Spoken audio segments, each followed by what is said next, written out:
আগে আওয়ামী লীগ 500 নিত, এখন বিএনপি 1000 নিচ্ছে। এবং অলরেডি তারা যখন ওপেন চাঁদাবাজি করে, আমরা অসংখ্যবার চাঁদাবাজদেরকে এই এলাকাবাসী মিলে আমরা ধরি এবং ধরে বিএনপির যে কেন্দ্রীয় নেতারা তাদেরকে বিষয়গুলো আমরা অব্যাহত করে জানাই যে আপনাদের নাম দিয়ে সরাসরি চাঁদাবাজি করে। এর আগে আমি অলরেডি মজনু ভাইকে সরাসরি মহানগরের নেতা মজনু ভাইকে জানিয়েছি এই জিয়ার বিষয়, যে জিয়া এখন পালিয়ে গেছে আপনাদের হাত থেকে, সবার হাত থেকে ছুটে। এই জিয়া ওপেন চাঁদাবাজি করতেছিল, ওনাকে যখন আজকেরটাই বলতেছি, পালানোর পরে মহানগরের নেতার হস্তক্ষেপে উনি ধরে নিয়ে গেছে, জনগণ থেকে নিয়ে উনি ছেড়ে দিচ্ছে। ছাড়ার পরে ওই আয়সা বললো যে এখন চাঁদাবাজির লাইসেন্স পেয়েছি, মহানগর থেকে চাঁদাবাজির লাইসেন্স দিয়েছে যুব দলের এই জিয়াকে। এবং আসার পর থেকে 500 টাকা চাঁদা আবার শুরু করেছে নতুন করে 1000 টাকা করে নেওয়া। এমনকি অলরেডি আমাদের এই এলাকার যতগুলো ব্যবসায়ী, প্রত্যেকটা ব্যবসায়ী তার কাছে জিম্মি। অলরেডি আমি এখানের বাইতুল মোকাররম ইসলামিক ব্যবসায়ী মালিক সমিতির সাধারণ সম্পাদক আমি, এবং চাঁদাবাজ প্রতিরোধ কমিটি পল্টন ওটা সভাপতি। আমার কাছে পর্যন্ত ফোন দিয়ে চাঁদা চেয়েছে গত সপ্তাহ। এই বিষয়টাও আমি সিনিয়র বিএনপি নেতাদেরকে জানিয়েছি, কোনো রকম তারা হস্তক্ষেপ করে নাই।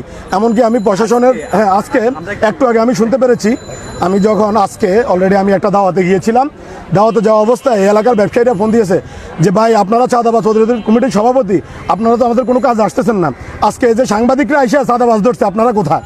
পরে আমি ছুটে আসলাম, আসার পরে দেখি যে জিয়া যাকে নিয়ে এত লেখালেখি এত কিছু হয়েছে, এবং সে কখনো টিফু বাহিনীর টিফুর লোক, এবং কখনো সে মজনু ভাইয়ের লোক, কখনো এনম ভাই, বিভিন্ন রাজনৈতিক নেতাদের নাম বিক্রি করে সেই এলাকায় চাঁদাবাজি করে যাচ্ছে দীর্ঘদিন।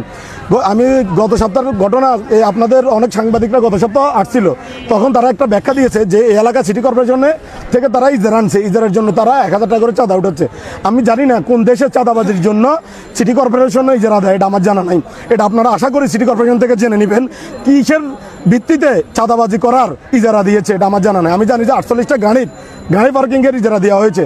এবং আমার মুসল্লিরা, আমি এই বাইতুল মোকাররম মুসল্লি কমিটির সিনিয়র সেক্রেটারি, এই জায়গার মধ্যে আমার মুসল্লিরা গাড়ি রাখতে পারে না। এই গায়ে অথচ দেখেন এখান থেকে কিন্তু ঠিকই চাঁদা আদায় হচ্ছে। শুধু এই জায়গাটা না, এ পুরো অঞ্চলে তারা চাঁদাবাজি করে যাচ্ছে।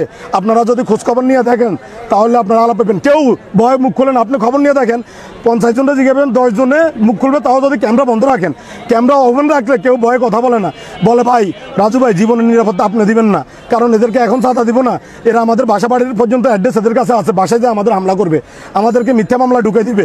এখন শুধু যে চাঁদাবাজি তা না, তারা অলরেডি মামলা বাণিজ্য শুরু করছে। বিভিন্ন রকম অসহায় যারা আছেন এখানে ব্যবসায়ী, তাদেরকে আওয়ামী লীগ বানাচ্ছে, কাউকে যুবলীগ বানাচ্ছে, বিভিন্ন লীগ বানাইয়া এদেরকে মামলার একটা লিস্ট আনিয়ে দেখায়, এই যে দেখ তোর নামে লিস্ট হয়েছে, লিস্টে থেকে নাম কাটা 1 লাখ টাকা দে, এরকম করে এরাই অপকর্মগুলো চালাই যাচ্ছে। আপনাদের মাধ্যমে আমি প্রশাসন এবং এই দেশের বর্তমান যারা